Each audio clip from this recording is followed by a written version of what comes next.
Hello बच्चों। तो आज हम ले आए हैं फिर से नाइन्थ क्लास का चैप्टर नंबर 1। ठीक है, कोऑर्डिनेट ज्योमेट्री। तो आज हम करेंगे कोऑर्डिनेट ज्योमेट्री का लास्ट एक्सरसाइज। उस एक्सरसाइज का नाम क्या है? तो end of the chapter exercise. अच्छा, पहले हमारे एक्सरसाइज क्या होते थे? 1.1, 1.2, 1.3 और चैप्टर हमारा खत्म हो जाता था। लेकिन अब की बार क्या कर दिया है इन्होंने कि लास्ट एक्सरसाइज को उसका नाम दे दिया है क्या? End of the chapter exercise. यानी इस चैप्टर में, इस एक्सरसाइज के अंदर, इस चैप्टर से रिलेटेड जितनी चीजें आपने पढ़ी होंगी उससे पूरा का पूरा एक क्वेश्चन एक ही साथ दे दिया गया, सारा का सारा। ठीक है। तो अभी तक जितना हमने 1.2, 1.1 और शुरुआत की जो इंट्रोडक्शन हमने करा है उसी के बेस पे ये सारे क्वेश्चंस अवेलेबल हैं हमारे पास। ठीक है, चलो आज हम करते हैं इन सब के क्वेश्चंस। ठीक है, तो हमारा सबसे पहला क्वेश्चन है end of the chapter exercise से। देखना क्या दे रखा है। What are the x coordinate and y coordinate of point of intersection of two axes? बच्चों जब भी ना कोई भी क्वेश्चन करो, 9th का हो 10th का हो कोई सा भी हो, तो सबसे पहले क्वेश्चन बहुत ध्यान से पढ़ लेना होता है हमें। ये क्या कह रहा है? x कोऑर्डिनेट और y कोऑर्डिनेट बताना है मेरे को। क्या? जब पॉइंट, किस पॉइंट का? जब हमारा इंटरसेक्शन हो रहा हो, यानी x एक्सिस और y एक्सिस जब एक दूसरे के साथ इंटरसेक्ट हो रहे हो, तो उस इंटरसेक्शन पॉइंट पर हमारा x का कोऑर्डिनेट क्या होगा और y का कोऑर्डिनेट क्या होगा। तो यहाँ पे लिख देता हूं मैं, बताना क्या x कोऑर्डिनेट, x कोऑर्डिनेट क्या हो जाएगा बच्चों? तो 0। y कोऑर्डिनेट क्या हो जाएगा? तो वो भी 0।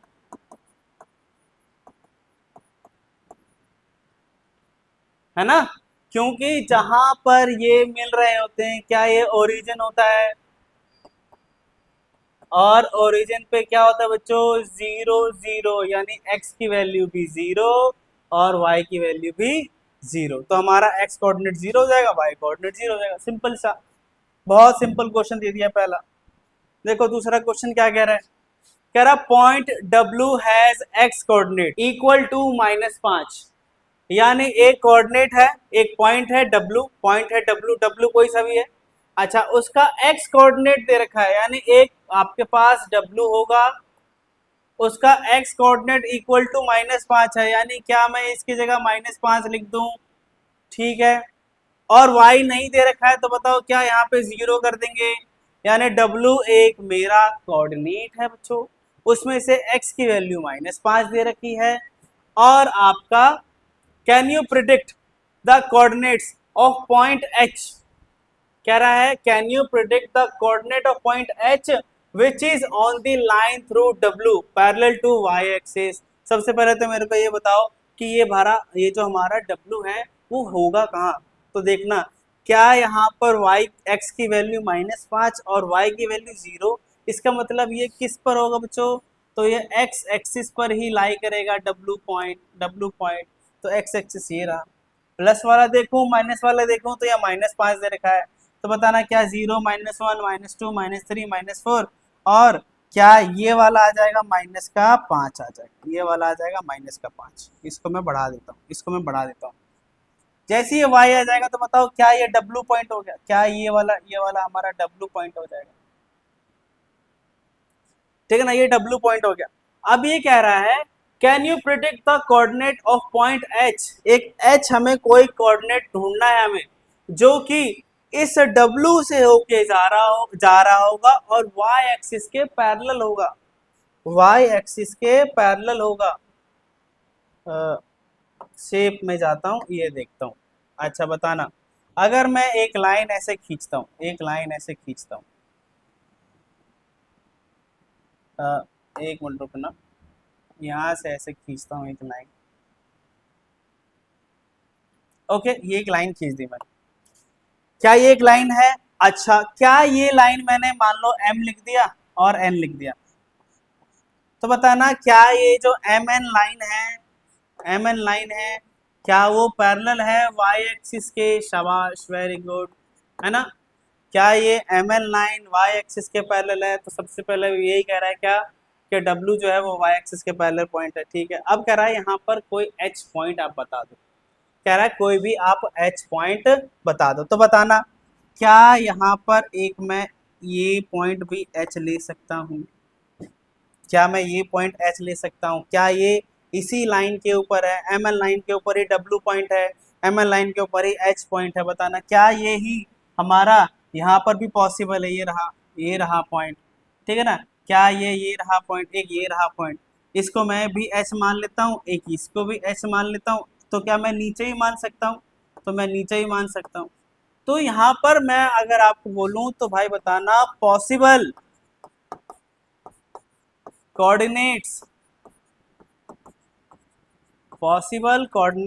ऑफ H क्या हो जाएगा, देखना अगर मैं इस पॉइंट को बोलूं, इसको H1, H2, H3, H4 चार पॉसिबल आंसर बता दे रहा हूं मैं, आप 5, 6 कुछ भी कितने भी ले सकते हो। तो अगर मैं H1 बोलता हूं यहाँ पे, तो बताना क्या यहाँ पर x की वैल्यू कितनी है, x की वैल्यू -5 और y की वैल्यू कितनी है, तो 1। तो क्या हम ऐसे ही पॉइंट बनाते हैं ना, एक x होता है एक y होता है, एक x होता है एक y होता है ना, इसको मैं सही से लिख दे रहा हूं। बताना H2 क्या हो जाएगा, x की वैल्यू -5, y की वैल्यू 2। H3 क्या हो जाएगा, x की वैल्यू -5, y की वैल्यू 3। बताना H4 क्या हो जाएगा, x की वैल्यू -5, y की वैल्यू -1। क्या बच्चों x की वैल्यू फिक्स है, y की वैल्यू चेंज होती जा रही है, और ये सारे के सारे क्या y एक्सिस के पैरेलल हैं, ठीक है ना। तो विच क्वाड्रेंट कैन H लाई, तो कह रहा है किस क्वाड्रेंट में H हमारे लाई कर सकते हैं। तो देखना या तो हमारे इसमें मिलेगा, इस वाले पार्ट में मिलेगा, या हमारा इस वाले पार्ट में मिलेगा। तो ये पार्ट है कौन सा क्वाड्रेंट है, ये ये कौन सा क्वाड्रेंट है, तो ये सेकंड क्वाड्रेंट होता है ना, ये सेकंड क्वाड्रेंट है। और ये कौन सा है, तो ये है थर्ड क्वाड्रेंट, थर्ड क्वाड्रेंट।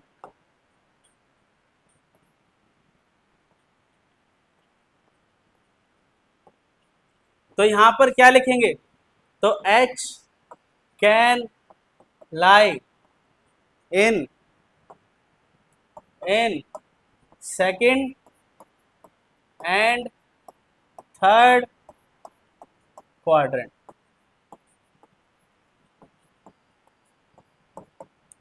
सारे सवालों के जवाब 1 बाय 1 करके हम दे रहे हैं भाई, समझ में आ रहा है ये वाला क्वेश्चन। क्या मेरा H पॉइंट क्या इधर मिल सकता है, नहीं, इधर मिल सकता है, नहीं, तो सिर्फ पॉसिबल है सेकंड और थर्ड के अंदर, सही है। ठीक है, अगले पे आते हैं। अगला देखो, अगला क्या कह रहा है, अगला कह रहा है consider the point R 3,0 A 0,-2 और M and P, ठीक है, if they are joined in the same order predict two sides of ramp that are perpendicular to each other, ठीक है। तो सबसे पहले मैंने एक ग्राफ बना दिया है, इस ग्राफ में हम सबसे पहले क्या बनाते हैं, इन पॉइंट को बनाते हैं, आओ जरा बनाते हैं। यहाँ पर ये कह रहा है कि R एक पॉइंट है 3,0, जरा बताना भाई यहाँ पर हमारा R पॉइंट किधर लाई करेगा, सही है, बताओ। x की वैल्यू 3, y की वैल्यू 0, तो ये कहाँ पर होगा, तो ये x एक्सिस पर होगा, क्यों, क्योंकि x की वैल्यू है और y की वैल्यू 0 है ना। तो ये पॉइंट R पॉइंट कहाँ होगा, तो यहीं पे होगा, बताना क्या ये x एक्सिस, क्या x की वैल्यू 3, यानी ये रहा, इसको मैं R बोल देता हूँ, ठीक है। A पॉइंट देखो, A क्या कह रहा है कि अब के बाद x0 y की वैल्यू दे रखी है, तो क्या आपकी बार ये y एक्सिस पे होगा, हाँ शाबाश। तो बताना क्या x0 और y की वैल्यू -2, तो कहाँ होगा, -2, ये क्या हो गया हमारा a हो गया, ठीक है। दूसरा क्या है m, m देखो m का है, तो कह रहा है m -5 और -2, यानी x की वैल्यू -5, यानी 1 2 3 4 और ये रहा 5, ये रहा -5, ठीक है। -5 और 2, ये किधर होगा बच्चों जरा बताना। x की वैल्यू ये है और y की वैल्यू -2 है, तो यानी ये इधर आएगा और ये पॉइंट इधर आएगा। ओके, यानी ये रहा। अरे इसको मैं 5 को मिलाऊंगा ना, -5 को x से और y को -2 से, तो मैं मिलाऊंगा तो ये पॉइंट आ जाएगा। ये है क्या, तो ये m पॉइंट है। ये क्या है, m पॉइंट है। ठीक है, और एक लास्ट लास्ट क्या है, p की वैल्यू -2 और x की वैल्यू -5 और y की वैल्यू 2। बताना क्या हमारा ये क्या है, x की वैल्यू -5 और y की वैल्यू 2, यानी ये रहा। y की वैल्यू +2 है और ये रहा पॉइंट। ये क्या आ गया हमारा, तो p पॉइंट आ गया, p पॉइंट आ गया। ये कह रहा है इन सब को हम ज्वाइन कर देते हैं, इन सबको हम ज्वाइन कर देते हैं। आओ जरा ज्वाइन करते हैं।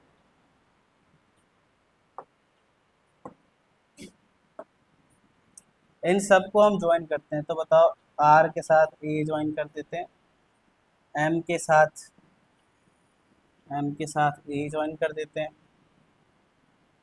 p के साथ ये ज्वाइन कर देते हैं और इसके साथ हम ये ज्वाइन कर। ठीक है भाई, तो ये एक शेप बन गया हमारा ऐसे RAMP। Okay, RAMP। ओके, अब हमें ये पता लगाना है इस स्ट्रक्चर के बेस पे, जो हमारा स्ट्रक्चर बना है इसके बेस पे हमें 2-3 क्वेश्चन के जवाब देने, 3 क्वेश्चन के जवाब देने। ठीक है, जरा बताना पहला क्वेश्चन क्या कह रहा है कि एक मिनट, हाँ क्या कह रहा है, 2 साइड ऑफ रैम्प, यानी रैम्प है ना, RAMP, तो इसको रैम्प बोल दे रहे हैं। ठीक है, कह रहा है 2 sides of ramp that are perpendicular to each other, दो ऐसे साइड हैं जो कि एक दूसरे पे परपेंडिकुलर बन रहे हैं। तो बताना दो ऐसे कौन से साइड हैं जो परपेंडिकुलर है एक दूसरे के ऊपर।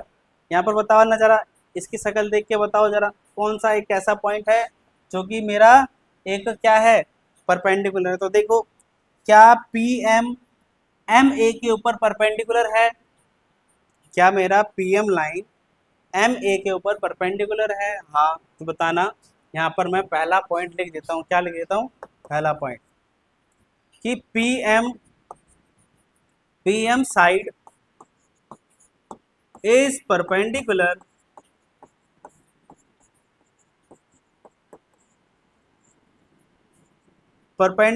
on MA side। जो जो दिखता चला जा रहा है वो लिखते चले जाएंगे हम। सेकंड पॉइंट देखो क्या कह रहा है, सेकंड पॉइंट कह रहा है वन साइड ऑफ रैम्प, यानी कोई एक side that is parallel to one of the axis. कह रहा है कोई एक साइड होगा, कोई एक साइड है जो कि एक्सिस के पैरेलल है, इन साइड्स के पैरेलल नहीं है, किसके, एक्सिस के पैरेलल है। तो बताना साफ साफ क्या दिख रहा है बच्चों, बताना क्या ये जो MA लाइन है, MA लाइन है, क्या वो एक्स एक्सिस के पैरेलल जा रहा है?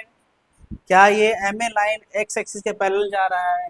सही है, तो हम लिख देंगे, क्या लिख देंगे, MA side is parallel to x axis। समझ में आ रहा है? ठीक है भाई। कह रहे 2 पॉइंट, अगला देखो थर्ड पॉइंट, अगला थर्ड पॉइंट मैं यहाँ लिख देता हूँ, यहाँ लिख देता हूँ। कह रहा है 2 point that are mirror image of each other in one axis which, अच्छा इसमें 2 पॉइंट है, 2 पॉइंट है that are the mirror image of the each other in one axis. एक एक्सिस में हमारा क्या है, वो क्या है, मिरर इमेज बना रहे हैं। तो बच्चों मिरर इमेज क्या होता है, मिरर इमेज क्या होता है, जैसे मान लो कि एक मैंने ऐसा ग्राफ बना दिया, एक ऐसा ग्राफ बनाया, अगर मैं एक पॉइंट इधर ले रहा हूँ, ठीक है, एक पॉइंट इधर ले रहा हूँ और मैंने मिरर इधर रख दिया है, मैंने मिरर इधर रख दिया है, तो बताना क्या इसकी इमेज क्या इधर बनेगी, इसकी इमेज किधर क्या बनेगी। मान लो ये 2 है, एक्स वाई एक्सिस का 2 है, तो बताना ये कहाँ बनेगा, ये -2 पे बनेगा। क्या आपको एक रूल पता है, क्या प्लेन मिरर का प्लेन मिरर से ऑब्जेक्ट की जितनी दूरी होती है, क्या इमेज की भी ऑब्जेक्ट से उतनी ही दूरी होती है? ये हमने साइंस में पढ़ा हुआ है, याद है ना? हाँ, तो साइंस में हमने ये पढ़ा हुआ है। तो बताना, अगर इमेज यहाँ है और मिरर ऐसे लगा हुआ है, तो अगर यहाँ से ये 2 यूनिट की दूरी है, तो यहाँ से भी तो 2 यूनिट की दूरी होगी। अच्छा, अगर मैं मिरर यहाँ चेंज कर दूँ, अगर मैं मिरर में यहाँ चेंज कर दूँ, अब मिरर मैंने ऐसे लगा दिया और पॉइंट ये रहा 2, ये -2 है, मान लो ये -2 है, तो बताना ये पॉइंट किधर जाएगा? बताओ बताओ किधर जाएगा? तो ये +2 में चला जाएगा। जितनी दूरी यहाँ से उतनी दूरी यहाँ से। समझ में आ रहा है? तो अब ये क्या कह रहा है कि 2 पॉइंट ऐसे बताने that are mirror image of each other in one axis, एक एक्सिस पे दोनों के ही मिरर इमेज है। तो बताना, एक चीज बताना, क्या P का कोऑर्डिनेट बताना, P का कोऑर्डिनेट बताओ, कोऑर्डिनेट, कोऑर्डिनेट ऑफ P क्या होगा बताना? P का कोऑर्डिनेट यानी x की वैल्यू -5 और y की वैल्यू 2। अच्छा, अब m का कोऑर्डिनेट बताओ, m का कोऑर्डिनेट बताओ, m का कोऑर्डिनेट बताओ। तो m का कोऑर्डिनेट क्या होगा बच्चों? क्या होगा? -5 और -2। मैं अगर यहाँ पे जैसे समझा रहा था, जैसे मैं यहाँ पे समझा रहा था, ये रही लाइन, अगर ये रहा एक y का पॉइंट, तो मैं y के पॉइंट को देखता हूँ, क्योंकि x का पॉइंट तो फिक्स है, x का पॉइंट तो फिक्स है। तो बताना, क्या ये मेरा मिरर इमेज बन रहा है? क्या ये मेरा मिरर इमेज बन रहा है? बिल्कुल सही। तो ये पॉइंट P यानी coordinate, coordinate, coordinate M, coordinate M makes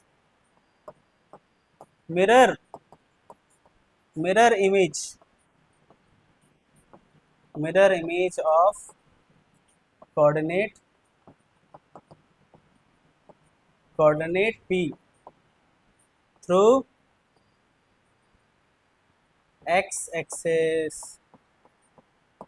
x axis पे ही हमारा क्या पॉइंट रहेगा ना बच्चों? मिरर रहेगा ना। अगर x एक्सिस पे हमारा मिरर रहेगा, तो ही क्या इस पॉइंट का ये पॉइंट हमारा क्या बन सकता है? मिरर इमेज बन सकता है ना? ठीक है, अगला क्या कह रहा है? Which axis will this be? तो कौन सा एक्सिस रहेगा? x एक्सिस रहेगा, सही है ना? तो axis will be x axis. Okay, now plot the point and verify your prediction. कह रहा है पॉइंट को प्लॉट कर दो। तो यहाँ पे प्लॉट तो किया ही हुआ है हमने, क्या हमने पॉइंट को प्लॉट किया ही हुआ है ना? तो बस ये हो जाएगा हमारा आंसर। ठीक है ना? समझ में आ रहा है ना भाई? अगर किसी को कोई दिक्कत हो, कुछ समझ में नहीं आ रहा हो, तो प्लीज कमेंट कर देना, हम इसको वहीं पर आंसर सॉल्व करके बता देंगे आपको।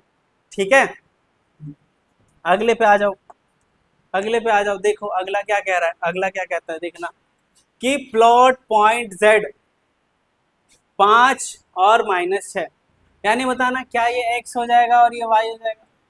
क्या ये x हो जाएगा और ये y हो जाएगा? अच्छा, ऑन द कार्टेशियन प्लेन, इस पॉइंट को, कार्टेशियन प्लेन को पॉइंट आउट करना है। अच्छा, और construct right angle triangle IZN।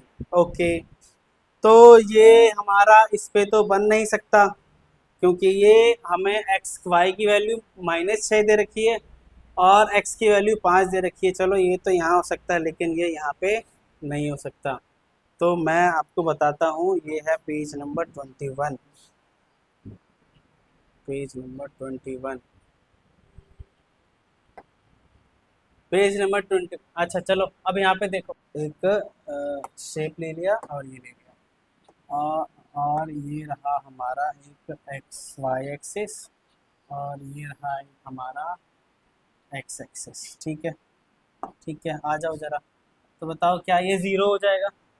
अच्छा, ये 1, ये 2, ये 3, ये 4, ये 5, ये 6, ये 1, ये 2, ये 3, ये 4, ये 5 और ये 6, ये -1, -2, -3, -4, -5, -6।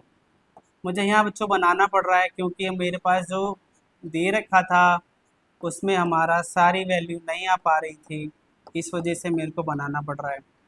ठीक है, आ जाओ जरा, आ जाओ जरा यहाँ पे देखते हैं अब हम क्या कह रहा है कि 5 और -6 यानी x की वैल्यू +5 है और y की वैल्यू -6। x की वैल्यू +5 ये रहा और y की वैल्यू -6 यानी ये रहा। यानी यहाँ से मेरा एक पॉइंट ये आएगा और एक पॉइंट ये आएगा, यानी इधर कहीं पे हमारा एक पॉइंट आ जाएगा जिसको हम z कह देंगे। और z का कोऑर्डिनेट क्या है बच्चों? तो 5 और -6। ठीक है, ठीक है। ये कह रहा है कि plot the point on Cartesian plane, वो प्लॉट कर दिया। अगला कह रहा है construct a right angle triangle IZN। Right angle triangle draw करना है बच्चों, हमें राइट एंगल ट्राइंगल ड्रॉ करना है IZN। तो मेरे को बताना राइट एंगल क्या 90 डिग्री होता है? 90 डिग्री। तो बताना 90 डिग्री कैसे पॉसिबल है? अगर मैं इस पॉइंट को यानी x एक्सिस या y एक्सिस के थ्रू ही मैं कोई पॉइंट बनाऊं and find the length of the 3 side. ठीक है, आ जाओ जरा। अगर मैं बच्चों यहाँ पर बताना, यहाँ बताना, ये रहा एक, मैं आपको बताता हूँ। मैंने ये लिया एक इस पॉइंट y एक्सिस से इस z पॉइंट को मिलाया। अच्छा, बताना क्या अगर मैं इस 0 पॉइंट से यानी ओरिजिन पॉइंट से इस z को मिला देता हूँ, इस z को मिला देता हूँ, तो बच्चों बताओ क्या ये एक इसको आप IZN बोल रहा था ना, वो इसको z बोल दिया, इसको I बोल देते हैं और इसको N बोल देते हैं। तो बताना क्या ये IZN, ठीक है ना, क्या ये IZN जो ट्राइंगल बना है हमारा, क्या ये मेरा एक राइट एंगल ट्राइंगल है? क्यों? क्योंकि ये y एक्सिस के परपेंडिकुलर बन जा रहा है ना? ठीक है। तो बताना क्या ये IZN, अगर आपका z का कोऑर्डिनेट पता है तो क्या आप क्या I का कोऑर्डिनेट बता सकते हो? क्या ये ओरिजिन है? तो बताना क्या ये 0 0 हो जाएगा? Very good. बताना अब n का कोऑर्डिनेट बताओ, आप n का कोऑर्डिनेट बताओ। क्या ये y एक्सिस पर है यानी x की वैल्यू 0 और y की वैल्यू -6? क्या तीनों कोऑर्डिनेट मिल गए अब आपको? ठीक है। अब ये कह रहा है क्या क्या कह रहा था आगे देखो, कोऑर्डिनेट जैसे ही मिल गया अब आपको क्या कह रहा है, find the length of the 3 side, तीनों साइड की लेंथ बताओ। यानी IZ की लेंथ, ये वाली लेंथ कितनी है, NZ की लेंथ ये कितनी है, और IN ये कैसी। तो इसको बच्चों हम वही दो तरीके से सॉल्व कर सकते हैं। एक तो डिस्टेंस फॉर्मूले से, एक तो डिस्टेंस फॉर्मूले से, और एक हम नॉर्मल तरीके से कर सकते हैं। ठीक है, तो मैं आपको दोनों तरीके से बता देता हूँ। ठीक है ना, दोनों तरीके से बताया था। बताना अगर मैं एक डिस्टेंस फॉर्मूला लगाऊं किस पर, IZ के ऊपर, IZ का डिस्टेंस अगर मैं निकालना चाहता हूँ तो बताना क्या फॉर्मूला लगेगा, क्या फॉर्मूला लगेगा, x2 माइनस x1 का होल स्क्वायर प्लस में y2 माइनस y1 का होल स्क्वायर, यही होगा। अच्छा बताना अगर मैं इसको x1 y1 और इसको x2 y2 मान लेता हूँ तो बताना क्या आएगा वैल्यू।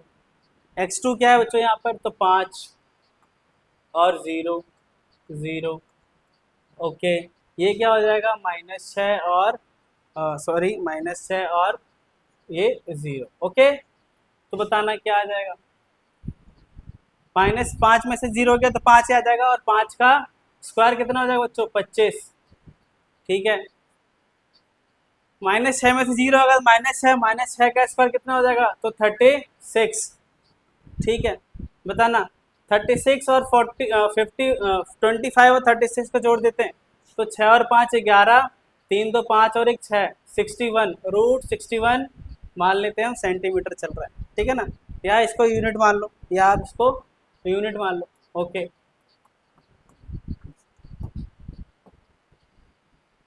ठीक है। अब आ जाओ किस पर, अच्छा बताना ये IZ आपको पता चल गया। ठीक है, अब हम करते हैं IN का डिस्टेंस, IN का डिस्टेंस पता करते हैं।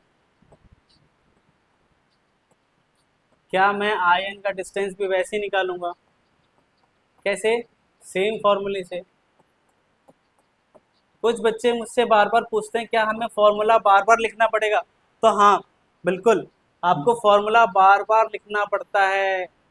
तो बताना क्या यहाँ पर अब x1 x2 की वैल्यू चेंज हो जाएगी। अगर मैं IN निकालना चाहता हूँ तो ये x1 y1 और ये x2 और ये y2 हो जाएगा। तो बताना x2 की वैल्यू क्या है यहाँ पर, x2 की वैल्यू 0, y1 की x1 की वैल्यू 0।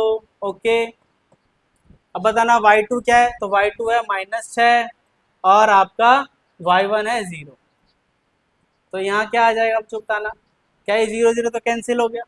अच्छा, -6 का स्क्वायर कितना हो जाएगा, 36 का स्क्वायर, और 36 का स्क्वायर कितना होता है भाई, तो 6 स्क्वायर रूट कितना हो जाएगा, 6 यूनिट हो जाएगा। ठीक है, अच्छा अब आप मेरे को बताना एक सेकंड मेथड देख लो आयन, सिंपल सा, क्या यहाँ 0 शुरू हो रहा है और 0 से शुरू होकर ये लाइन कहाँ जा रही है, -6 तक जा रही है, तो क्या फिर से 6 यूनिट ही रहेगा ना। अरे 0 से शुरुआत किया 6 तक गया, हाँ वो माइनस हम नहीं लेंगे क्योंकि डिस्टेंस कभी भी नेगेटिव में नहीं जाता है, तो क्या यहाँ से हम डायरेक्ट यहाँ पे भी लिख सकते थे क्या, 6 यूनिट। तो मैंने आपको एक फॉर्मूले से ही बता देता हूँ कि फॉर्मूले से अगर निकालना चाहे तो हम कैसे निकालेंगे, और एक नॉर्मल मेथड से हम अगर देखना चाहें तो कैसे निकालेंगे। तो उसी तरह से बताना क्या एन जेड भी कैसे निकलेगा, एन जेड कैसे निकलेगा। तो फिर से वही देखना, क्या ये एकदम वाई एक्सिस से शुरुआत कर रहा है, यानी 0 से शुरुआत कर रहा है, और ये कहाँ जा रहा है, कहाँ जा रहा है, 5 पे जा रहा है ना, 5 पे जा रहा है, तो 5 पे जा रहा है तो यहाँ से यहाँ तक कितना हो जाएगा, 5 यूनिट हो जाएगा ना। ठीक है, लेकिन फिर भी मैं आपको कैसे बताऊंगा, फॉर्मूले से ही बता देता हूँ। तो बताओ x2 माइनस x1 का स्क्वायर प्लस में y2 माइनस y1 का स्क्वायर। ओके, ठीक है भाई, मैं आपको फॉर्मूले वाइज 1 to 1 बता रहा हूँ ताकि ये सारे क्वेश्चन किसी बच्चों के मन में डाउट ही ना रहे कि हम इसको फॉर्मूले से कैसे करेंगे, नॉर्मल कैसे करें। ठीक है ना, तो बताओ एन जेड में ये x1, ये y1, ये x2, ये y2, बताना x2 क्या है। तो x2 हो गया हमारा 5 और x1 हो गया हमारा 0, y2 हो गया हमारा -6 और माइनस का निशान, और आपका y1 क्या हो गया, तो -6। यहाँ थोड़ा ध्यान से रखना बच्चों, यहाँ ध्यान से देखना, क्या यहाँ आपको y2 की वैल्यू -6 दे रखी है और माइनस का निशान और y1 भी नेगेटिव में ही है, तो आपको y1 की वैल्यू ब्रैकेट में रखनी पड़ेगी। इसी में गड़बड़ हो जाती है बहुत बच्चों से। बताओ क्या हो जाएगा, ये 5 में से 0 हो गया तो 5, और 5 का स्क्वायर कितना हो गया, 25। अच्छा बताना, क्या ये -6 और ये माइनस माइनस प्लस का 6 हो जाएगा, ये कैंसिल आउट हो जाएगा क्या, 0। बताओ 25 हो जाएगा, 25 का कितना होता है, तो 5, तो कितना हो गया, 5 यूनिट आ गया। यानी क्या मुझे आई जेड की वैल्यू पता चल गई, क्या मुझे आई एन की वैल्यू पता चल गई, और क्या मुझे एन जेड की वैल्यू पता चल गई। क्या मुझे तीनों यूनिट, तीनों की लेंथ जो पता करनी थी, क्या कंस्ट्रक्ट राइट एंगल ट्राइंगल आइजेंटर बना दिया हमने। ठीक है, and find the length of the 3 side, comment answer में different from person to person. ये कह रहा है कि आपकी वैल्यू जो है वो अलग अलग वैल्यू निकल सकती है, सबकी सबकी अलग अलग वैल्यू निकल सकती है। कैसे, मैंने यहाँ पर आपको राइट एंगल बनाया है, यहाँ पर मैंने राइट एंगल बनाया है ना। बताना, क्या अगर मैं यहाँ पे, मैंने यहाँ से मान लो ये Z पॉइंट है, एक तो मैंने यहाँ से ऐसे बना दिया, क्या मैं यहाँ से ऐसे भी तो बना सकता था, ऐसे, सही है ना, ये Z हो जाता, ये वाला I हो जाता, और ये वाला N हो जाता। तो बताना, क्या हमारा कोऑर्डिनेट की वैल्यू बदल जाती, कोऑर्डिनेट की वैल्यू बदल जाती, ये तो सेम ही रहता ना, है ना, ये तो सेम ही रहता, ये हमारा बदल जाता, ये 0 0 ना रह के बताओ क्या x की वैल्यू 5 और y की वैल्यू, x की वैल्यू 5 है और y की वैल्यू कितनी है, तो -6, ये हो जाता हमारा, है ना। तो क्या अगर कोई एक पर्सन ऐसे सॉल्व कर रहा है और एक ऐसे सॉल्व कर रहा है, तो क्या हमारा स्ट्रक्चर अलग हो गया ना, हाँ बच्चों, स्ट्रक्चर अलग हो गया लेकिन हमारा आंसर सेम टू सेम ही आएगा। तो बस ये कह रहा है कि क्या आप स्ट्रक्चर अलग अलग बना सकते हो। ठीक है, आगे आओ, अगला क्वेश्चन देखो, पांचवा क्वेश्चन क्या कह रहा है, कह रहा है what would a system of coordinates be like, कह रहा है what would a system of coordinates be like if we do not have negative number, अगर हमारे पास कोई नेगेटिव नंबर नहीं है। ठीक है, तो उसके कोऑर्डिनेट्स कैसे बनेंगे, would this system allow us to locate all the point and 2D plane. अगर मेरे पास एक 2D प्लेन है यानी एक्स वाई वैल्यू की दे रखी है और कह रहा है एक ऐसे कोऑर्डिनेट्स का प्रेडिक्शन करके बताओ जिसमें माइनस की वैल्यू ही नहीं है, तो ये कहाँ होगा? तो बताना क्या फर्स्ट क्वाड्रेंट में, फर्स्ट कितने क्वाड्रेंट होते हैं? फर्स्ट क्वाड्रेंट में क्या हमारा दोनों ही वैल्यू प्लस प्लस होती है? और बताओ सेकंड में हमारा x की वैल्यू माइनस y की वैल्यू प्लस, सेकंड में यही होता है ना? और थर्ड में क्या होता है? थर्ड में क्या होता है? तो ये भी माइनस, x भी माइनस, y भी माइनस। और फोर्थ में क्या होता है? फोर्थ में क्या होता है? x की वैल्यू प्लस और y की वैल्यू माइनस। तो देखना बच्चों, क्या हमेशा इस फर्स्ट क्वाड्रेंट को छोड़ दें अगर हम, तो क्या हर क्वाड्रेंट में हमारा एक नेगेटिव नंबर तो है ही। और इसने ये कह रहा है क्या कोई ऐसा कोऑर्डिनेट सिस्टम बन सकता है जिसमें हमारा कोई नेगेटिव नंबर ही पॉसिबल नहीं है? तो अगर हो सकता है तभी पॉसिबल है जब हमारा वो किस क्वाड्रेंट में लाई कर रहा हो, वो किस क्वाड्रेंट में लाई कर रहा हो? फर्स्ट क्वाड्रेंट में लाई कर रहा है। तो यहाँ पे लिख देते हैं it is possible, it is possible only when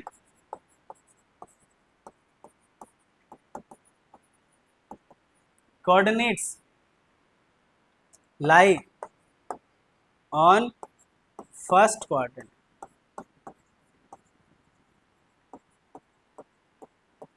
ठीक है भाई, फर्स्ट क्वाड्रेंट में लाई करेगा। और क्या क्या क्या कह रहा है ये? क्या मैं सारे पॉइंट को लोकेट कर पाऊंगा? तो not possible, we can not locate all the points. क्यों नहीं कर सकता? क्योंकि हर में आपका एक ना एक नेगेटिव जरूर है। तो अगर आपके पास कोई कोऑर्डिनेट है जिसमें दोनों के दोनों ही पॉजिटिव है, नेगेटिव है ही नहीं, तो फर्स्ट क्वाड्रेंट में आ जाएगा। तो क्या हम सारे पॉसिबल कर सकते हैं? क्या प्रेडिक्ट कर सकते हैं? तो कर ही नहीं सकते। We can not locate all the point in 2D plane.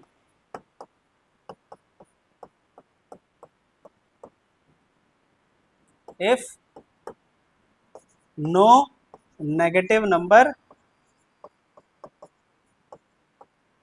Is given, अगर कोई नेगेटिव नंबर गिवन नहीं है तो हम कोई भी लोकेट नहीं कर सकते। सही है, समझ में आ रहा होगा? अगला आ जाओ, अगला आ जाओ। ठीक है, सिक्स्थ क्वेश्चन आ जाओ। कह रहा है are the point M A G, M का कोऑर्डिनेट दे रखा है, ए का कोऑर्डिनेट दे रखा है, जी का कोऑर्डिनेट दे रखा है, on same straight line, suggest a method to check this without plotting and joining the point. ये कह रहा है कि आपके पास कोई तीन पॉइंट है, कोई तीन पॉइंट है। देखना, एक पॉइंट है हमारा एम, इस पॉइंट का कोऑर्डिनेट है -3 और -4। एक पॉइंट है ए, मैं कोऑर्डिनेट्स को थोड़ा सा नीचे बनाता हूँ, नीचे बनाता हूँ। एक ए है और एक पी है, पी नहीं जी है, एम ए जी है। अच्छा, ये कह रहा है एक पॉइंट ये रहा, एक पॉइंट ये रहा, एक पॉइंट ये रहा। कह रहा है इन पॉइंट को आप चेक करके बताओ क्या ये स्ट्रेट लाइन में है।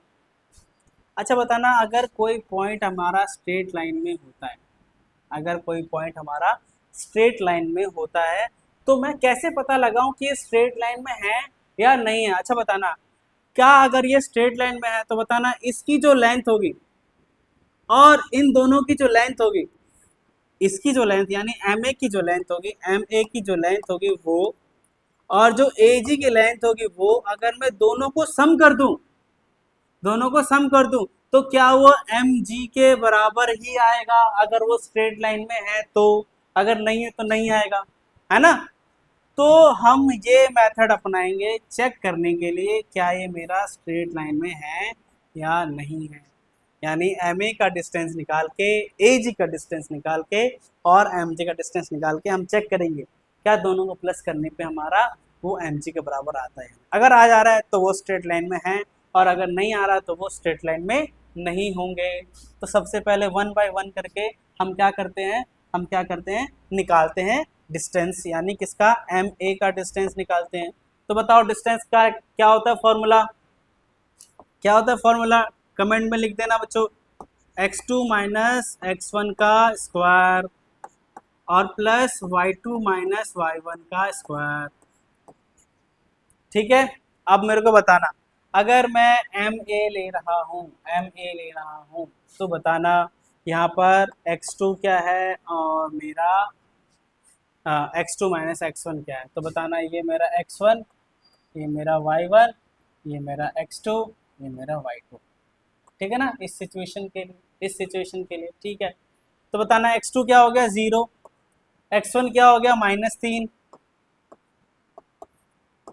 इसका स्क्वायर, y2 क्या है, y2 क्या है 0 माइनस, और y1 क्या है तो माइनस का 4। सही है। अच्छा बताना क्या ये माइनस अंदर जाएगा तो इसके साथ कितना हो जाएगा, प्लस का 3, तो प्लस का 3 हो जाएगा ये, यानी 3 का स्क्वायर। ये अंदर जाएगा तो बताओ क्या, 4 का स्क्वायर, 3 का स्क्वायर कितना हो जाएगा 9, 4 का स्क्वायर कितना हो जाएगा 16, ये कितना हो जाएगा बच्चों तो 25। अरे 9 और 16 को जोड़ देंगे तो 25 आ जाएगा ना, तो कितना आ जाएगा हमारा, ये 5 यूनिट आ गया, यानी एम ए की दूरी कितनी आ गई, 5 आ गई। ठीक है, अब हम क्या निकालेंगे, अब हम निकालेंगे ए जी, अब हम निकालेंगे ए जी। जैसे मैं ए जी निकालूंगा तो बताना ए जी निकालते टाइम क्या अब ये x1 हो गया और ये y1 हो गया और ये x2 हो गया और ये y2 हो गया। ठीक है ना, हाँ आ जाओ जरा फिर से फॉर्मूला लिखते हैं।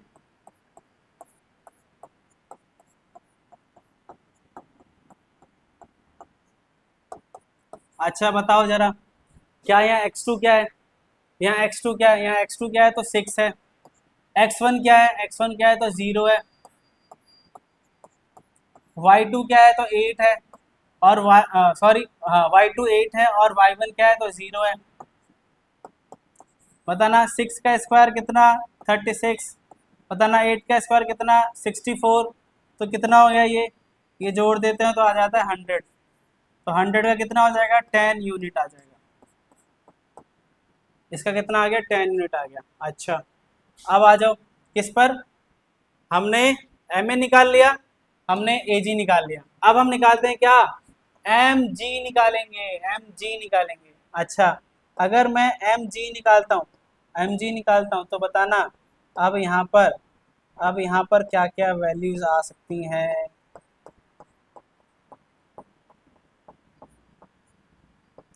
कॉपी पेन लेके बैठोगे ना ज़्यादा समझ में आएगा, कॉपी पेन लेके बैठा करो और जो जो यहाँ पे रहता है उसको सॉल्व करते जाओ। ठीक है, वो ज़्यादा समझ में आएगा। देखना क्या अब x1 y1 ये और x2 y2 ये हो जाएगा, तो बताना x2 क्या है मेरे पास 6 हो गया और आपका x1 क्या है तो माइनस का 3 हो गया,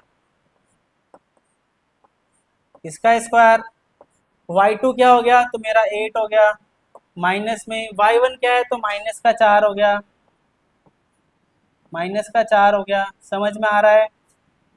तो बताना क्या ये 6 और ये माइनस माइनस प्लस 3, तो 6 प्लस 3 हो गया, तो क्या मैं यहाँ पे लिख सकता हूँ 9 का स्क्वायर,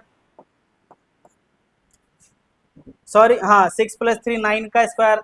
अच्छा बताओ ये माइनस माइनस प्लस हो जाएगा, 8 और 4 कितना हो जाएगा 12 का स्क्वायर। ठीक है, अच्छा आ जाओ 9 का स्क्वायर कितना होता है तो 81, 9 का स्क्वायर 81 और 12 का स्क्वायर 144। अच्छा बताना जरा कितना हो जाएगा, तो 144 में आप 81 जोड़ दो तो आ जाएगा 5 8 4 12 और ये आ जाएगा कितना, और ये आ जाएगा 225, 225 आ गया। बताना क्या 225 किसका होता है तो आ जाता है 15, 15 यूनिट आ जाएगा। ओके, ये तो हमने सबकी यूनिट निकाल ली, अब हमें चेक करना है। तो चेक करने के लिए हम क्या करते हैं, चेक करने के लिए कि वो लाइन पर है या नहीं, तो हम क्या करेंगे, M A plus A G equal M G. तो बताओ एम ए की वैल्यू कितनी है 5, ए जी की वैल्यू कितनी आई है 10 और एम जी की वैल्यू कितनी आई है 15। इनको जोड़ देते हो तो बताओ क्या ये इक्वल आ जाते हैं। जैसे ही ये इक्वल आ जाते हैं तो हम ये अब बोल सकते हैं बच्चों, हाँ चेक करके किया हमने, ऐसे हवा में नहीं बोला हमने कि हाँ ये इक्वल हो सकते हैं। क्यों? क्योंकि अब ये जैसे ही हमारा इक्वल आ गया अब हम ये बोल देंगे कि हम बोल सकते हैं कि भाई हमारा क्या ये स्ट्रेट लाइन में मौजूद है। ठीक है, suggest a method to check this without plotting and joining the point. ठीक है, हमने ये मेथड बता दिया। ठीक है ना, ओके चलो समझ में आ रहा है भाई, आजा 7th क्वेश्चन देखो। अच्छा तुम्हें एक चीज बताना रह गया बच्चों कि यहाँ पर ये देख रहे हो ये कौन सा क्वेश्चन है, स्टार वाला क्वेश्चन है। मैंने आपको फर्स्ट लेक्चर में बताया है कि एनसीईआरटी में बहुत सारे मैथ के क्वेश्चंस में क्या मिलेंगे, ऐसे क्वेश्चन के आगे क्या मिलेंगे, स्टार मिलेंगे। वो स्टार वाले क्वेश्चंस कैसे हैं, एनसीईआरटी की बुक में ये लिखा हुआ है कि ये सिर्फ आपके नॉलेज एनहांस के लिए दिया गया है, पेपर में नहीं आएगा। लेकिन हम कुछ कह नहीं सकते आ सकता है या नहीं आ सकता, क्योंकि अभी तक हमारा कोई एग्ज़ाम अभी तक हुआ नहीं है। जब तक SA1 का कोई एग्ज़ाम क्लियर नहीं होता तब तक हम कोई भी प्रोडिक्शन नहीं कर सकते कि आएगा या नहीं आएगा। इसलिए मैं आपको स्टार वाले क्वेश्चन भी कराऊंगा, और ये स्टार वाले क्वेश्चन बहुत इंपॉर्टेंट है। अगर बहुत इंपॉर्टेंट है भाई, ये जरूर से जरूर करना है हमें ये, और मैं आपको कराऊंगा। देखो 7th क्वेश्चन भी कैसा है हमारा, 7th क्वेश्चन भी हमारा स्टार वाला ही है। कह रहा है use your method from problem 6 to check if the point are on the same straight line, now plot both side of point and check your answer. क्या फिर से ये कह रहा है कि आपने जो मेथड प्रॉब्लम 6 को सॉल्व करने के लिए अपनाया था, क्या आप प्रॉब्लम 7 को भी सॉल्व करने के लिए क्या वो मेथड अपना सकते हो? तो आओ जरा चेक कर लेते हैं क्या, कि बताना यहाँ पर भी कितने पॉइंट हैं, 3 पॉइंट है, R B C, R B और सी। ठीक है ना, आर सी भी मत बोलना भाई, आरसीबी फैन वालों, आरसी मत बोलना, आरबीसी पॉइंट दे रखा है हमें। ये कह रहा है इन पॉइंट को आप चेक करो फिर से क्या ये स्ट्रेट लाइन में मौजूद है। तो बताना क्या होगा, फिर से बताना क्या होगा। क्या फिर से मैं यहाँ पर ये लिख सकता हूँ R B plus B C, इस लेंथ को और इस लेंथ को जोड़ दूं तो क्या वो आर सी के बराबर हो जाएगा? अगर ये हो जाता है तो ही केस में ये मानूंगा फोर स्ट्रेट लाइन,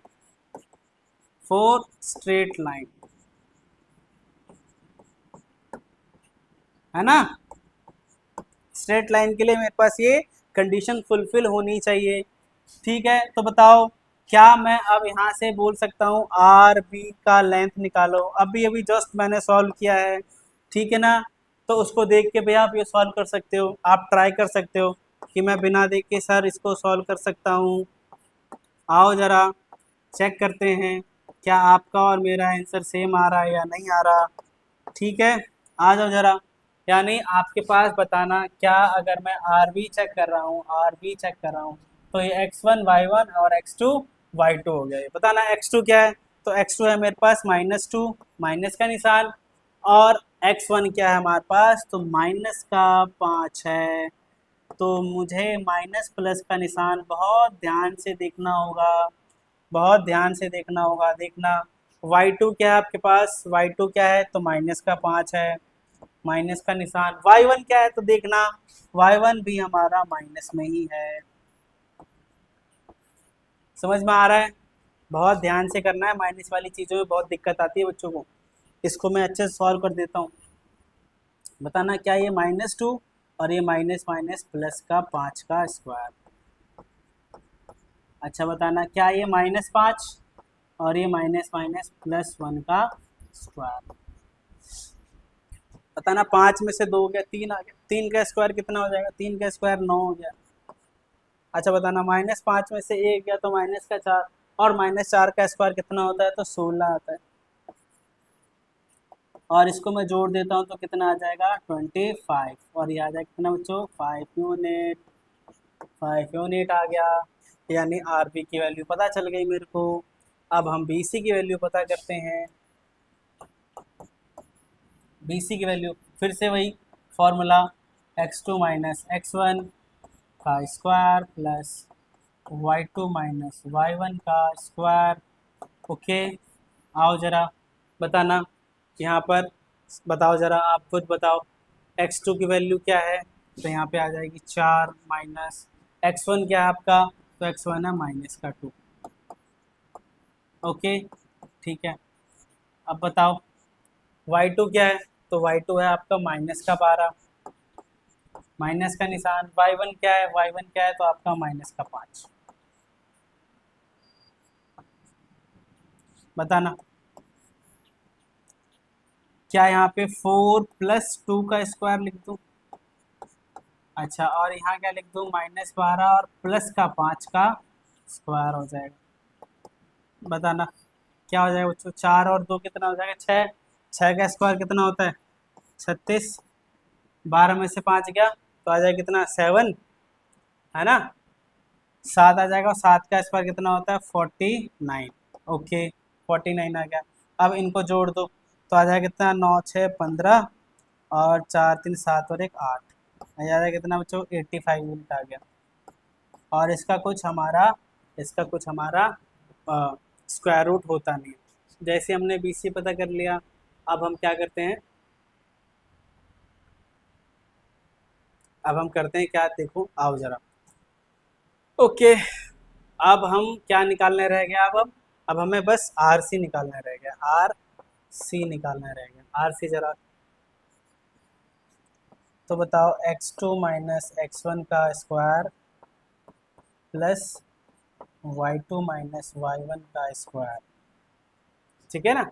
अच्छा, आ जाओ जरा, वैल्यू पुट कर दो, वैल्यू पुट करो। बताना R और C को अगर मैं देखता हूँ तो x2 है मेरे पास 4 माइनस में, और x1 है आपका -5। ये हो गया स्क्वायर इसका। अच्छा, अब y2 क्या है, तो y2 है आपका -12 और y1 है आपका -1।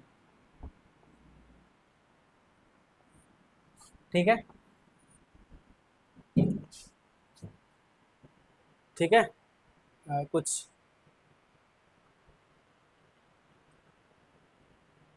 y1 क्या है, y1 है क्या है, ठीक है, ओके, सही कर रहे हैं हम। 4 ये बताओ क्या हो जाएगा, प्लस क्या हो जाएगा, यहाँ पे लिख दूँ, यहाँ पे लिख देता हूँ, 4 + 5 का स्क्वायर और -12 और +1 का स्क्वायर, इस पे रूट चल रहा है, ठीक है ना। हाँ, 4 और 5 9, 9 का स्क्वायर कितना हो जाएगा बच्चों, 81। अच्छा, 12 में से 1 गया 11, 11 का हो जाएगा क्या, 121, ठीक है ना। अच्छा, तो अब हम इन दोनों को जोड़ देते हैं, तो बताओ 121 और 81 कितना हो जाएगा, 2 8 2 10, यहाँ पे आ जाएगा, और यहाँ आ जाएगा 202,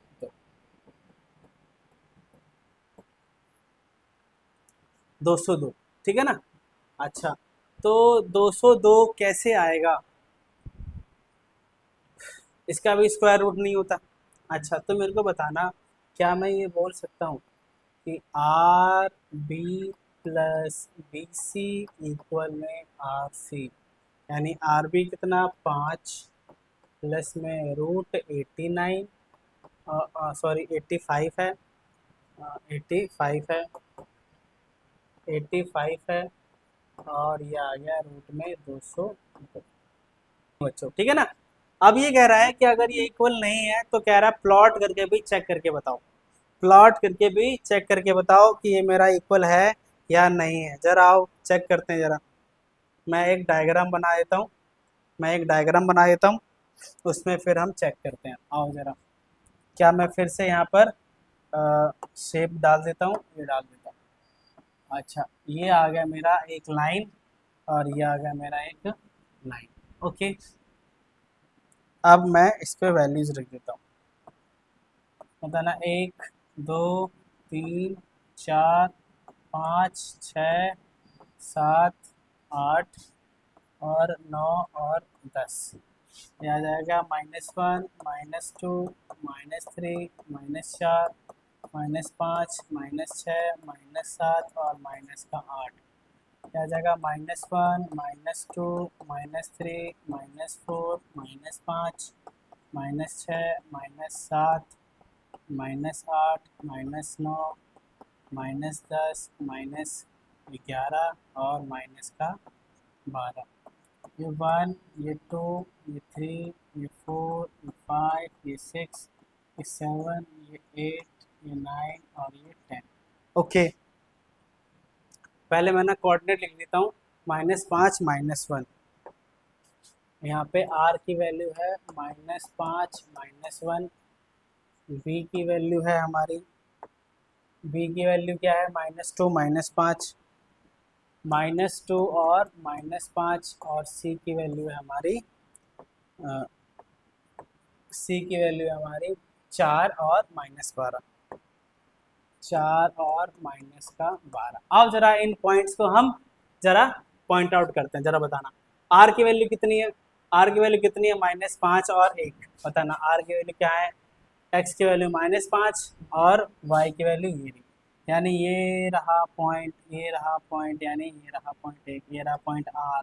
ओके, b की वैल्यू बताते हैं जरा, b की वैल्यू -2, x की वैल्यू -2 और y की वैल्यू -5, यानी मैं आऊँगा इधर और ये रहा पॉइंट हमारा, ये आ गया b पॉइंट हमारा। अच्छा, c पॉइंट देखो, c पॉइंट का है, प्लस की वैल्यू, x की वैल्यू +4, y की वैल्यू -12 आई। अच्छा, इसको मैं ऐसे लाऊंगा और मैं इसकी वैल्यू यहाँ पे ऐसे ला रहा हूँ और ये रख देता हूँ, ठीक है। तो ये कह रहा है क्या आप चेक करके बताओ कि ये मेरा किसी पॉइंट में आता है, सीधी रेखा में आता है या नहीं आता है, ठीक है ना। अब मैं अगर इस पॉइंट को ऐसे मिलाऊं, इस पॉइंट को अगर मैं ऐसे मिलाऊं, तो मैं ये क्या देख रहा हूँ कि भाई ये जो मेरा पॉइंट है ना, ये पॉइंट, ये इस लाइन पे नहीं मिल रहा है। अरे भाई, ये पॉइंट और ये पॉइंट है, मिल तो गए, लेकिन ये तीसरा पॉइंट जो है वो उस लाइन पे नहीं मिल रहा है। तो प्लॉट करके भी चेक कर लिया हमने कि ये पॉइंट हमारा वैल्यू स्ट्रेट लाइन में नहीं है, और हमने इधर भी चेक करके देख लिया, सॉल्व करके देख लिया कि हाँ भाई ये स्ट्रेट लाइन में मौजूद नहीं है, ठीक है।